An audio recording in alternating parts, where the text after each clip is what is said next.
Welcome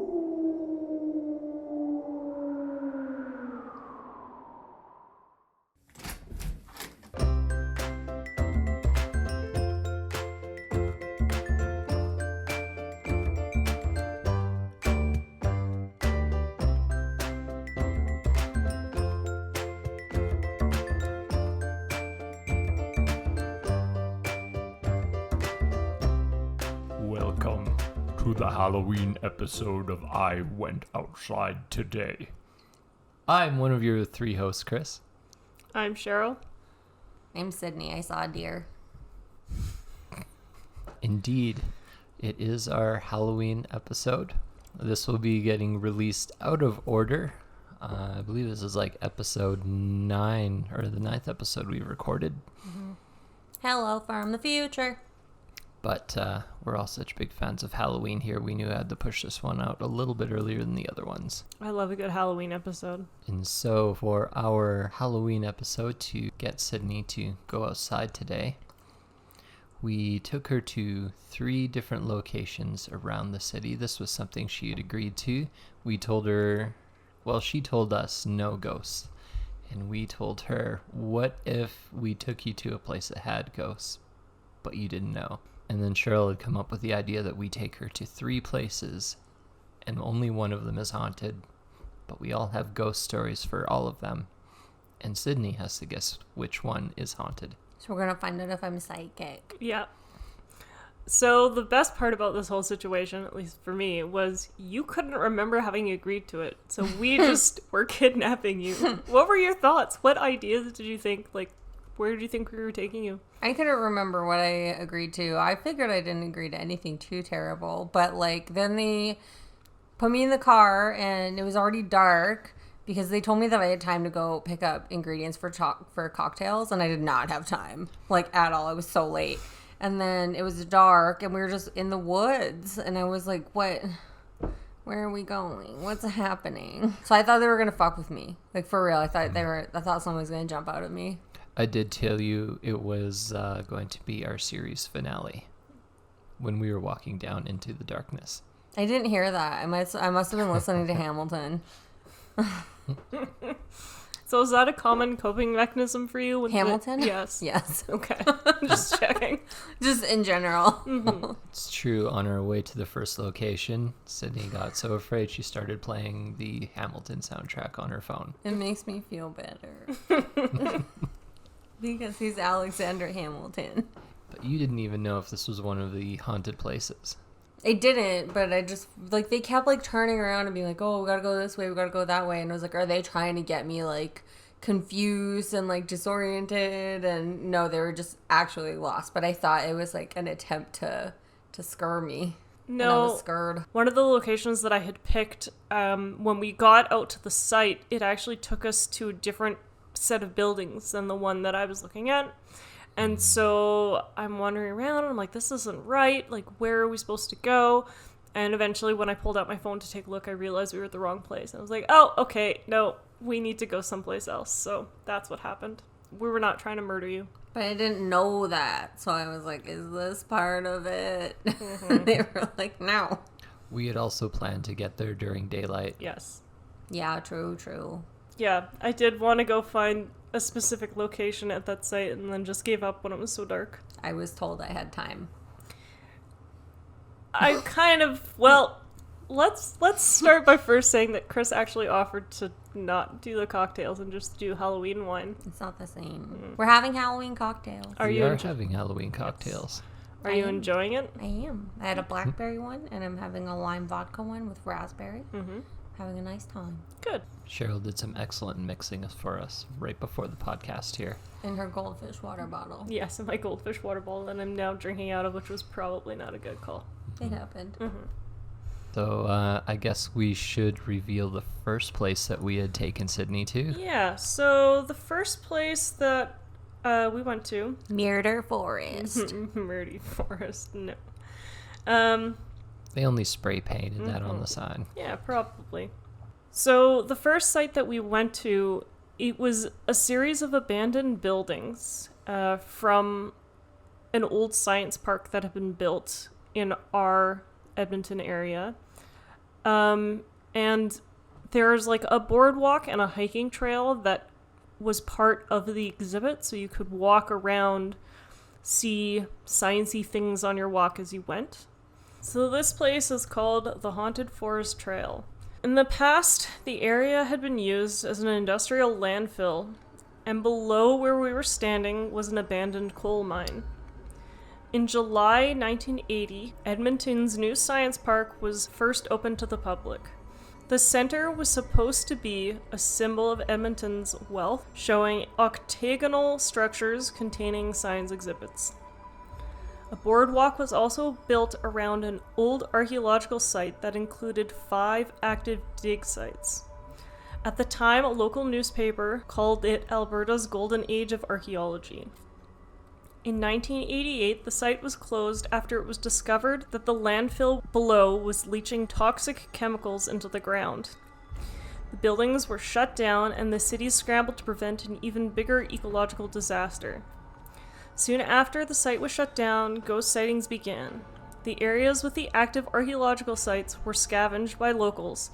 Now knowing the 5 dig sites, they began to dig up some of their own artifacts. These artifacts were sometimes damaged, and some people even brought home human remains as souvenirs.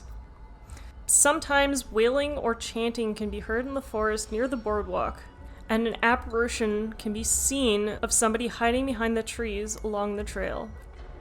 Some people have even reported seeing a pair of coal miners walking through the park. The 2 men reportedly lost their lives when a mine shaft collapsed, and they were buried alive. There is speculation that the men's bodies were found during the city's attempts to clean up the toxic chemicals at the site.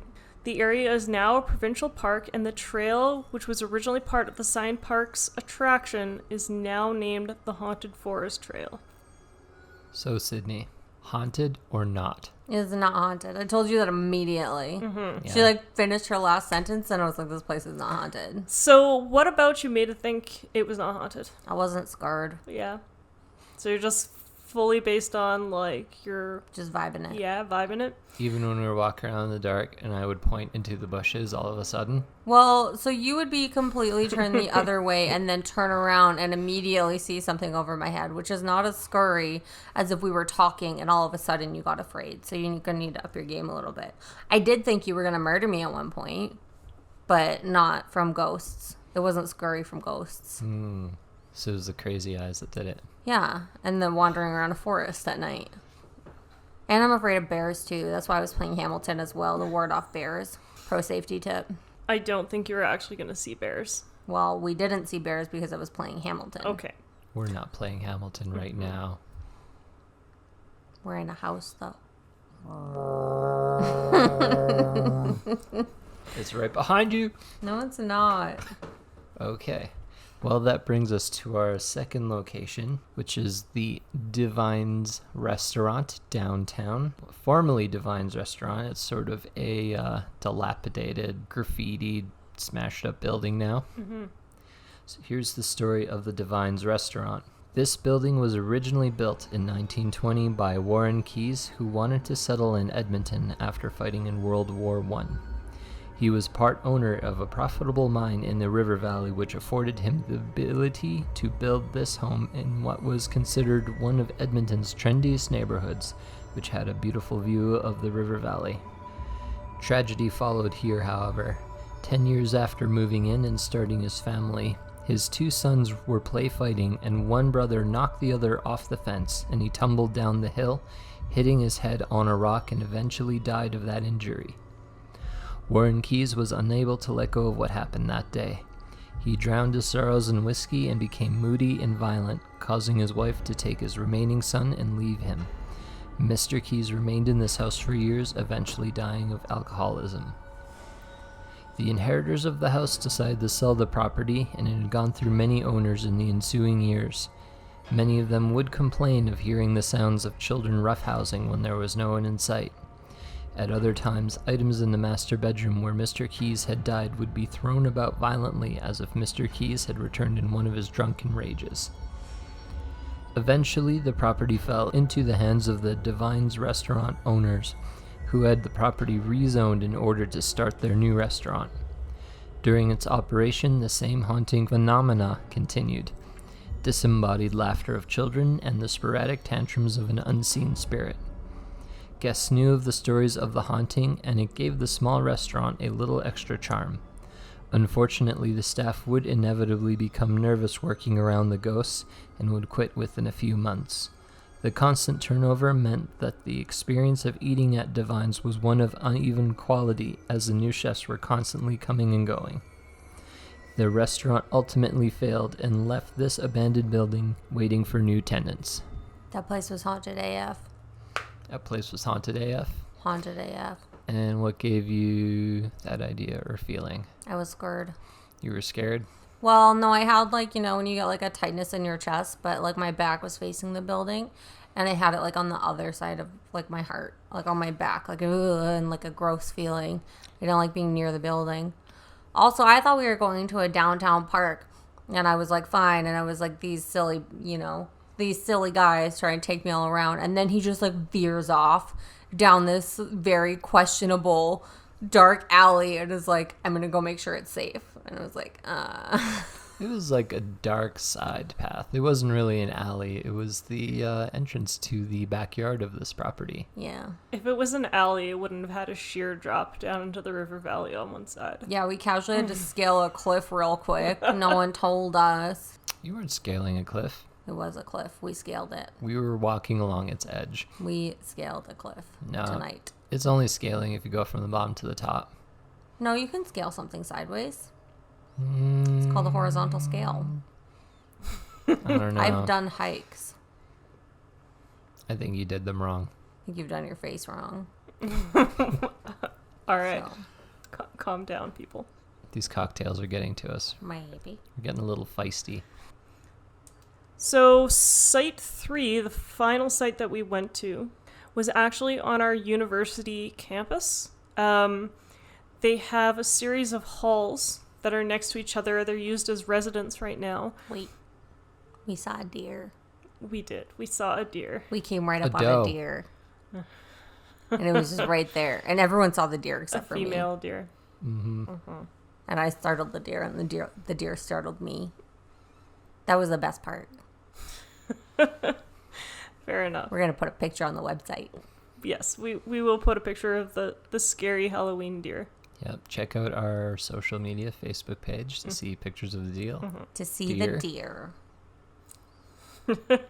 Can I continue? Yes. Okay. So this is Athabasca Hall. So the story is the construction of Athabasca Hall began in 1910. At the time, work camps had to be built near the river to accommodate the additional workers required to build the newly planned building.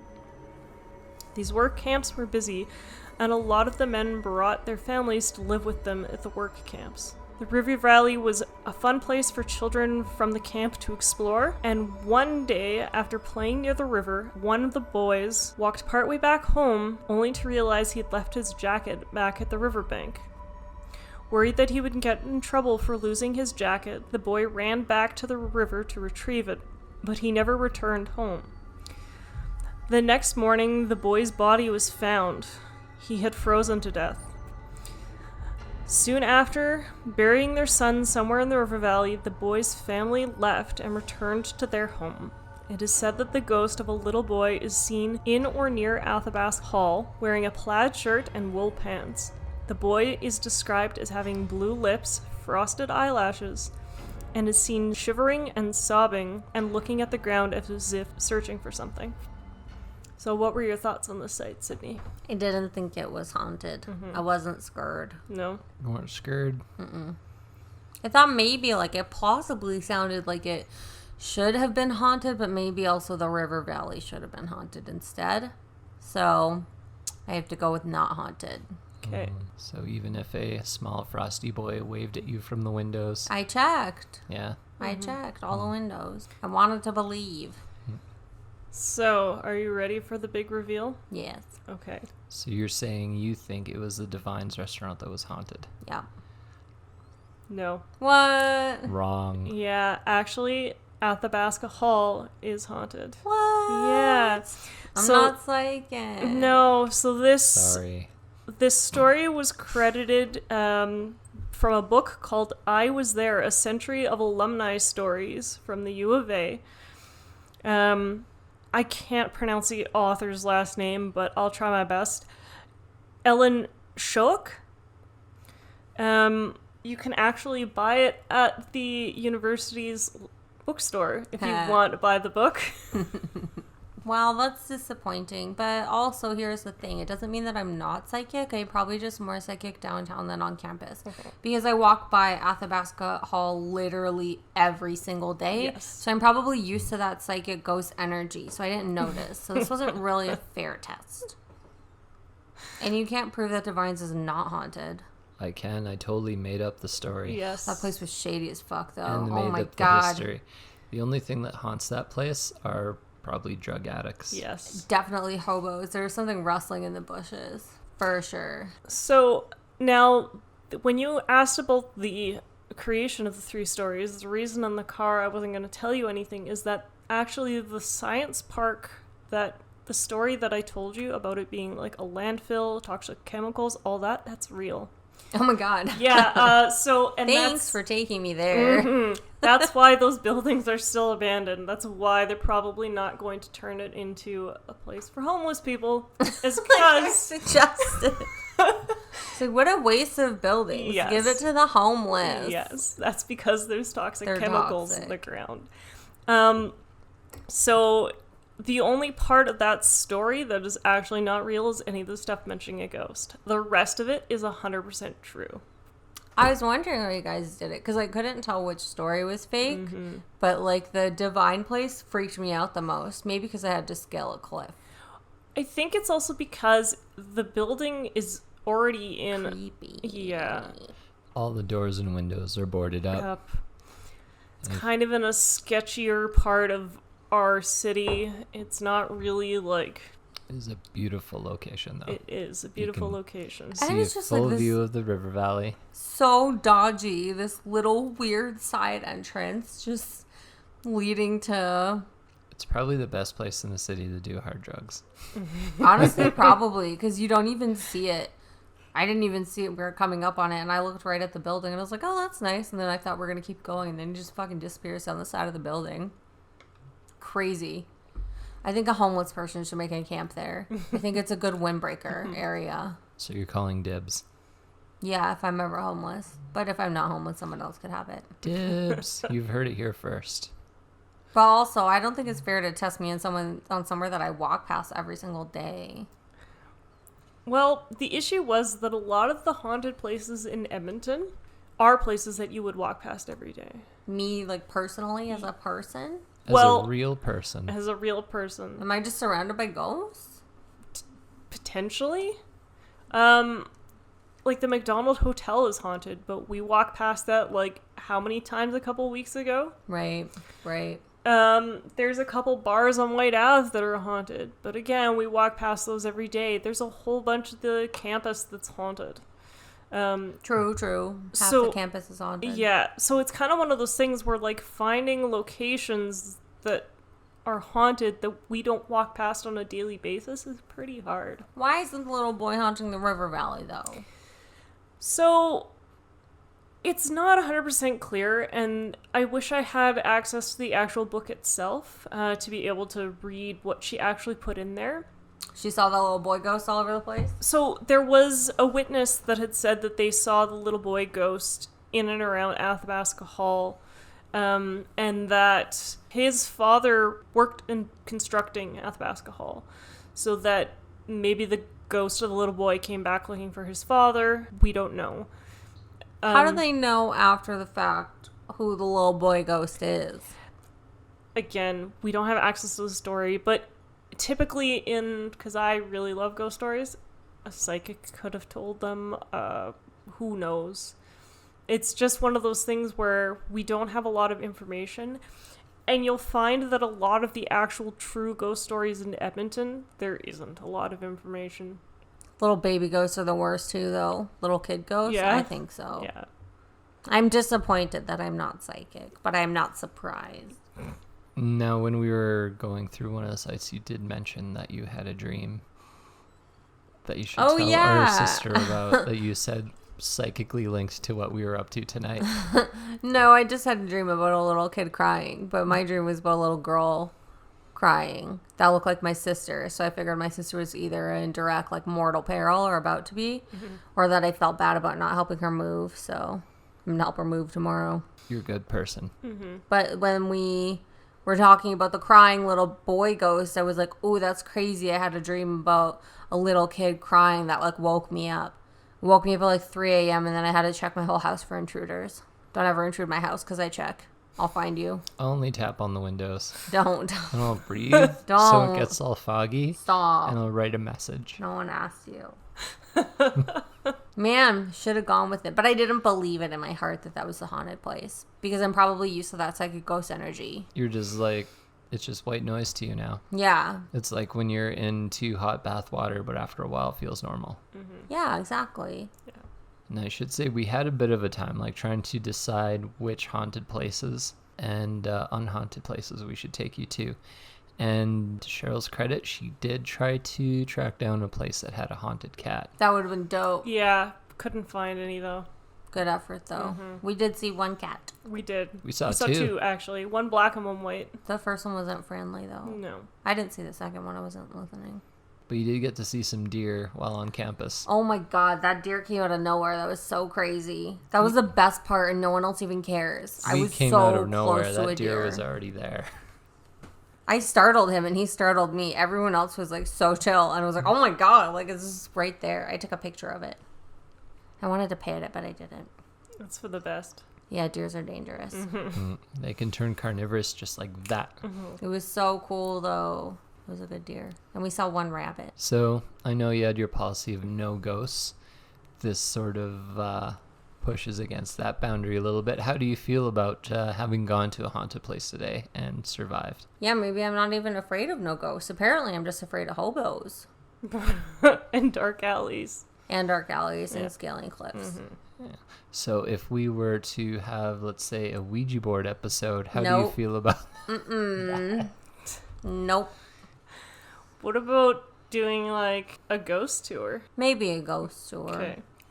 how about a ghost investigation? Depends on the, like, where we hold the machines and things. Yeah. Yeah, and go into haunted building. I don't want my technology not to work, though. That's always what happens. And the lights go out, and I can't run very fast. Are you getting your data from like your own experiences, or is it from watching Skinwalker Ranch? About how to investigate for ghosts? I feel like there was that show a while ago about, I don't know, there used to be shows.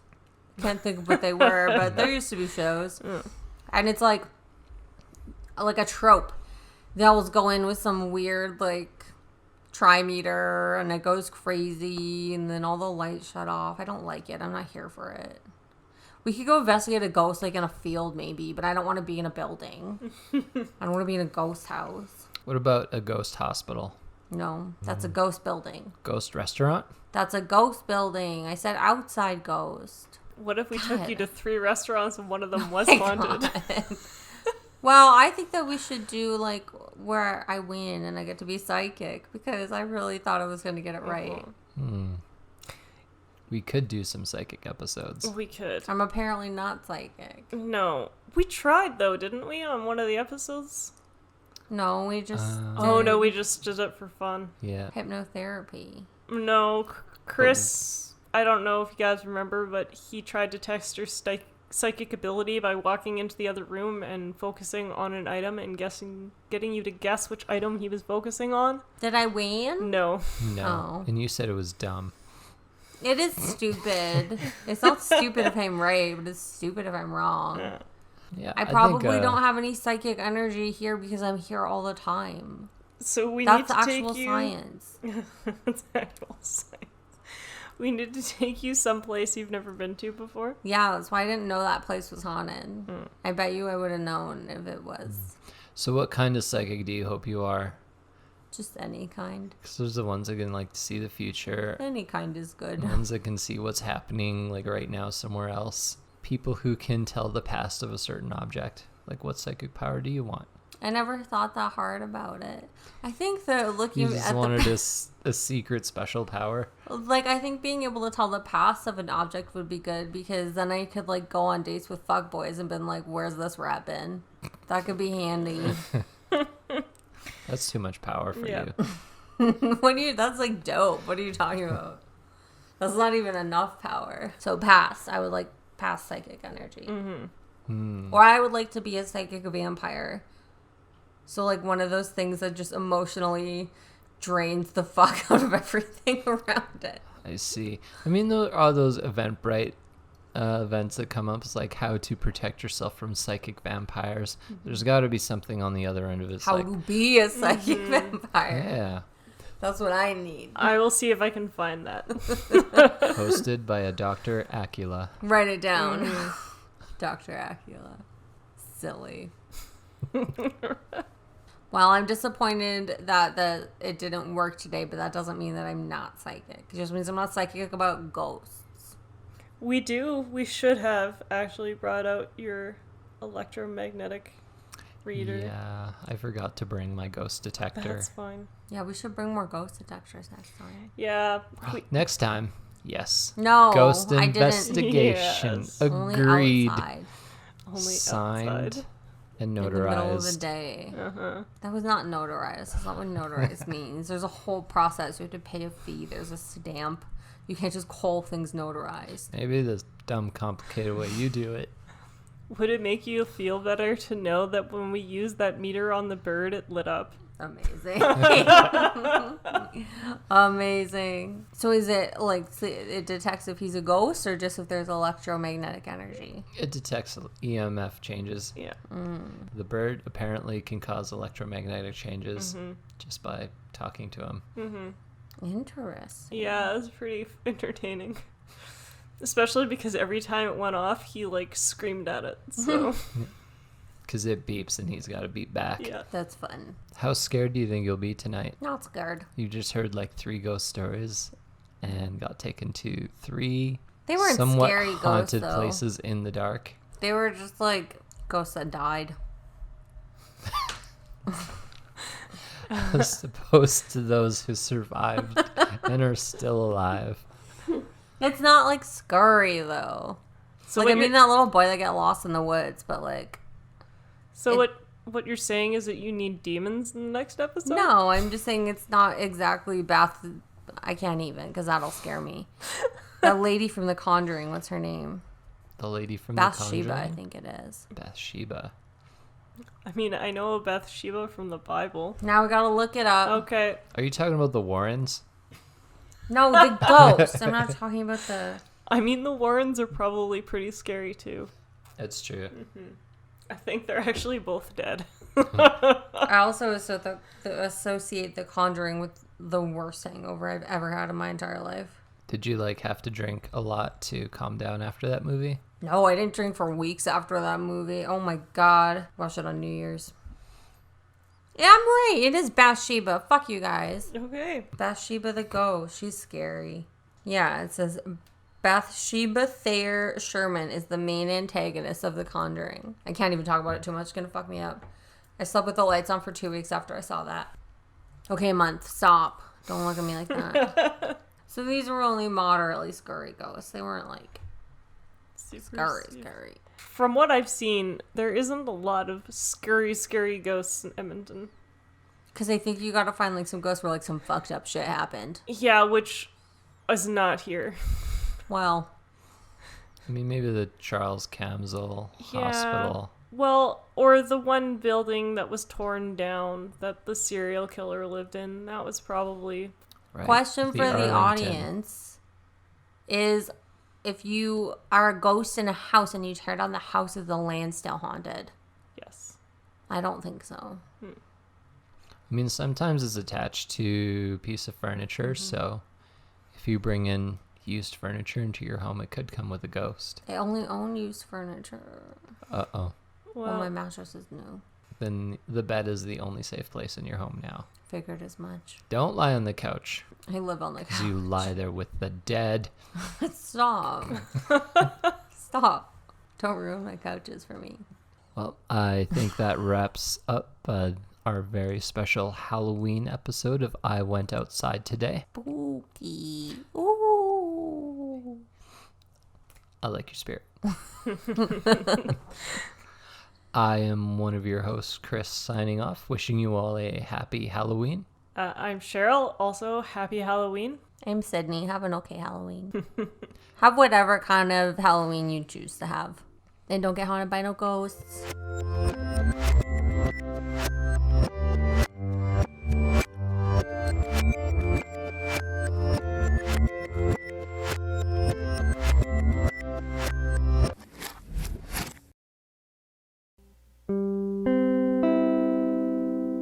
Thanks for listening to this very special episode of I Went Outside Today. If you have comments, compliments, or just suggestions of what Sydney should take part in, send them to us on our I Went Outside Today Facebook page or by email to iwentoutsidetodaypod@gmail.com. Also, if you could give us a positive rating and review wherever you listen to your podcast and share us with your friends, we would really appreciate you helping our small podcast become a little bigger.